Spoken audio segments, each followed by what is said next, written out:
Welcome to NV plus study circle. Previous video में अभी हमने बात किया था करंट एंड पोटेंशियल डिफरेंस। अब इस वीडियो में हम लोग बात करेंगे ओम्स लॉ, जो कि हमारा इलेक्ट्रिसिटी का चैप्टर क्लास 10th इलेक्ट्रिसिटी का पार्ट 2 है। पार्ट 1 में हमने बात किया था इलेक्ट्रिसिटी, पार्ट 2 में हमने बात किया था electric current and potential difference, okay, और इलेक्ट्रिसिटी। लेकिन इसमें हम बात करेंगे, इस टॉपिक में आपका बात किया जाएगा, टॉपिक है आपका ओम्स लॉ। इस वीडियो में हम बात करेंगे ओम्स लॉ। क्या होता है Ohm's law? What is Ohm's law? Ohm's law क्या होता है? तो सबसे पहला चीज़, यहाँ पे हम एक सर्किट लेते हैं। एक सर्किट है ये हमारा, जिसमें सर्किट में ये हो गया आपका potential difference V voltage, and इस सर्किट में हमारा फ्लो कर रहा है, इस सर्किट में फ्लो कर रहा है करंट I, करंट I, और ये है हमारा बल्ब, ये है हमारा बल्ब, ओके। सो हमें ये पता है कि हम इस सर्किट में अगर हम वोल्टेज को इंक्रीज करते हैं, if we increase voltage then current will also increase. मतलब अगर हम वोल्टेज को 5 वोल्ट करते हैं तो करंट भी इंक्रीज होगा। 5 वोल्ट से अगर हम 10 वोल्ट करते हैं तो करंट भी हमारा इंक्रीज होगा, okay.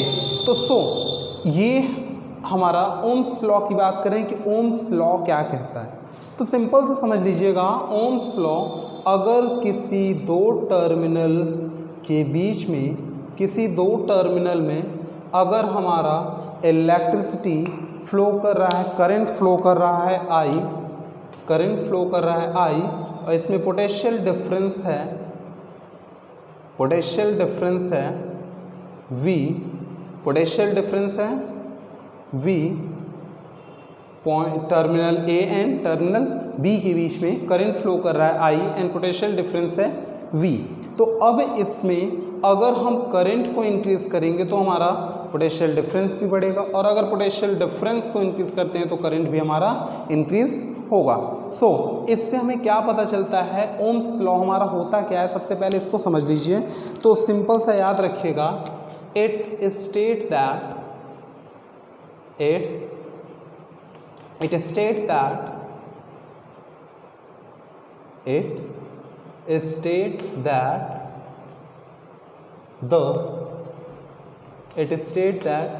the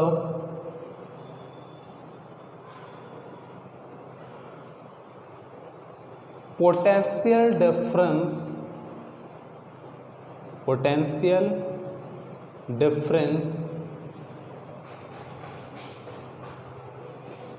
applied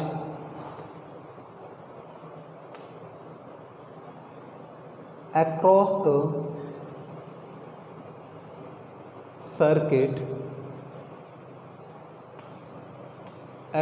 the circuit is directly proportional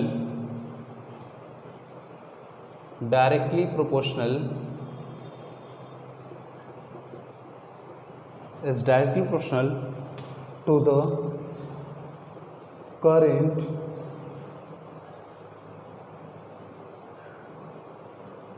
which flow in a circuit,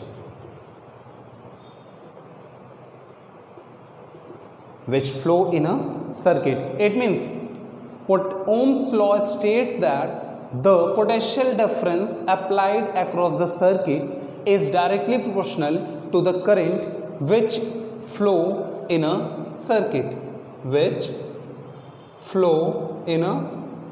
circuit, okay. Then according to the Ohm's law,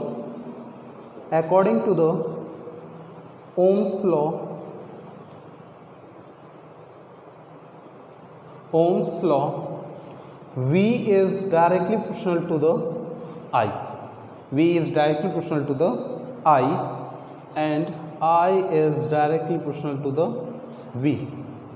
So we can say that V is equal to I, but if we removed the proportionality sign then we put a constant. यहाँ पे जो हम लोग put करेंगे constant, वो constant होगा हमारा R. V is equal to RI. It means resistance. यहाँ पे ये जो कांस्टेंट आ रहा है उस कांस्टेंट को हम क्या कहेंगे? रेजिस्टेंस. तो सिंपल सा याद रखिएगा, V is equal to RI और V is equal to IR. This is Ohm's law. Okay, V is equal to IR. हमने प्रीवियस वीडियो में भी कहा था कि फॉर्मूले को बहुत इम्पॉर्टेंट लीजिएगा. फॉर्मूला बहुत इम्पॉर्टेंट होता है आपके न्यूमेरिकल. जितने भी इस चैप्टर के न्यूमेरिकल हैं सब आपके इन्हीं सब फॉर्मूले पे बेस्ड हैं, जिसमें आपको करंट का भी फॉर्मूला बताया गया था कल. करंट के फॉर्मूले I is equal to Q by T. यहाँ भी हमारा हो गया V is equal to IR. तो अब इन दोनों से कॉन्क्लूजन क्या निकलता है? करंट आपके जो न्यूमेरिकल्स आएंगे, न्यूमेरिकल पे डिपेंड करता है कि आप फॉर्मूला कौन सा यूज़ करेंगे. सिंपल सा याद रखिएगा, जो न्यूमेरिकल्स को समझ गया कि कौन सा फॉर्मूला यूज़ करना है तो फिर उसके लिए न्यूमेरिकल कुछ नहीं है, ईजी वे में कर सकते हैं. ओके, सो ये हमारा हो गया ओम्स लॉ. अब इसमें एक थोड़ा सा बचा हुआ है कि graphical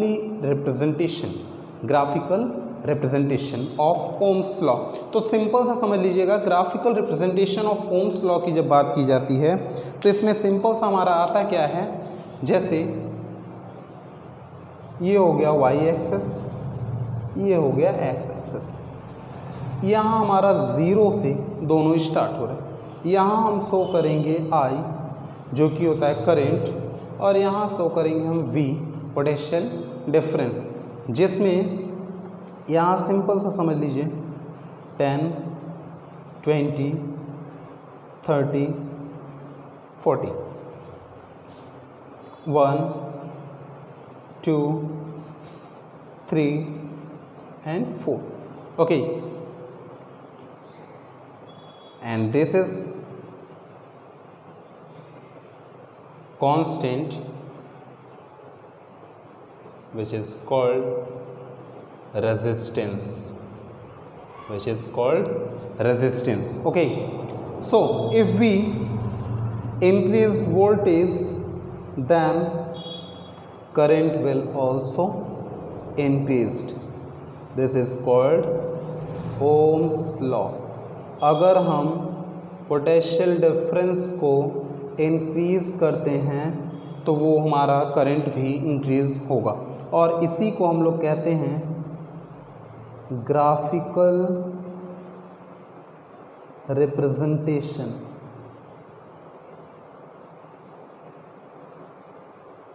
graphical representation of Ohm's law. ध्यान दीजिएगा, graphical representation of Ohm's law. और इसी के बेसिस पर अब जो हमारा वैल्यू बेस्ड क्वेश्चंस और कह सकते हैं जो MCQ क्वेश्चंस आ रहे हैं उसमें क्या किए जाते हैं कि आपको ग्राफ दे दिए जाएंगे और साथ में इस तरह के कुछ डाटा दे दिए जाएंगे, और वहाँ कह दिया जाएगा आपका ये हो गया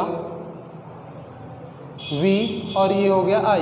यहाँ पे दे दिया गया 10, 20, 40, 60. देन क्वेश्चन क्या पूछा जाएगा आपसे, विच लॉ वेरीफाई दिस और which law define this, find this variable. Okay, तो सिंपल सा याद रखिएगा, इस तरह के आपके वैल्यू बेस्ड क्वेश्चंस भी आ रहे हैं और साथ में MCQ क्वेश्चंस भी आ रहे हैं, जिसमें पिछले 2-3 जो प्रीवियस ईयर्स के पेपर्स हुए हैं उनमें आपका ये वैल्यू बेस्ड क्वेश्चंस आए हुए हैं. ओके, तो ओम्स लॉ से जो क्वेश्चंस हैं वो आपका ये है, और न्यूमेरिकल के लिए तो ये फॉर्मूला आपका सबसे इम्पोर्टेंट है। अभी आप सोच रहे होंगे कि यहाँ पे सर ने ये बता दिया लेकिन रेजिस्टेंस तो अभी बताया ही नहीं, तो थोड़ा सा पेशेंट रखिए। रेजिस्टेंस आपको नेक्स्ट वीडियो में रेजिस्टेंस, रेजिस्टिविटी, किस मेटल पे कैसी रेजिस्टिविटी होती है, सब कुछ बताया जाएगा। ओके, लेकिन थोड़ा सा यहाँ देख लीजिए कि रेजिस्टेंस होता क्या है, थोड़ा सा देख लीजिए कि रेजिस्टेंस होता क्या है। अगर कोई हमारा कंडक्टर है, अगर कोई ये हमारा कंडक्टर है, इस कंडक्टर में इलेक्ट्रिसिटी यानी कि कह सकते हैं करंट फ्लो कर रहा है, तो इस करंट को रोकने के लिए जो चीज़ यूज़ करते हैं, इस करंट को रोकने का काम करता है हमारा रेजिस्टेंस। इस करंट को रोकने का काम करता है हमारा रेजिस्टेंस। लेकिन रेजिस्टेंस अगर करंट को रोक रहा है तो करंट कहीं ना कहीं तो जाता होगा, वो करंट कहीं ना कहीं तो जाएगा। तो वो करंट जाता कहाँ है? हीट के फॉर्म में बाहर एटमॉस्फेयर में कह सकते हैं रिलीज हो जाता है, बाहर रिलीज हो जाता है in the form of heat. Heat के फॉर्म में वो बाहर रिलीज हो जाता है। सो नेक्स्ट वीडियो में हम लोग बात करेंगे रेजिस्टेंस, रेजिस्टिविटी और मेटल इन विच रेजिस्टिविटी डिपेंड्स और वेरीज रेजिस्टिविटी इन वेरीज मेटल। ओके, सो लेकिन 3 चीज़ें याद रखिएगा, लाइक, सब्सक्राइब एंड शेयर, और कमेंट करना ना भूलें कि आपको नेक्स्ट वीडियो में क्या चाहिए। सो आपके कमेंट से ही हमें पता चलेगा कि हमारा ये वीडियो कैसा है, ये ओम्स लॉ आपको समझ में आया कि नहीं, और नहीं समझ में आया तो फिर से पूछिए, कमेंट्स करिए, जो नहीं समझ में आया उसको पूछिए। ओके, और आपको कौन से टॉपिक्स में ज़्यादा प्रॉब्लम्स हैं, फिजिक्स, केमिस्ट्री, बायोलॉजी, आप तुरंत उसमें बताइए, कमेंट्स करिए, उस टॉपिक्स को मैं आपका क्लियर करूँगा। Okay, so like, subscribe and share जरूर करें। Thank you very much.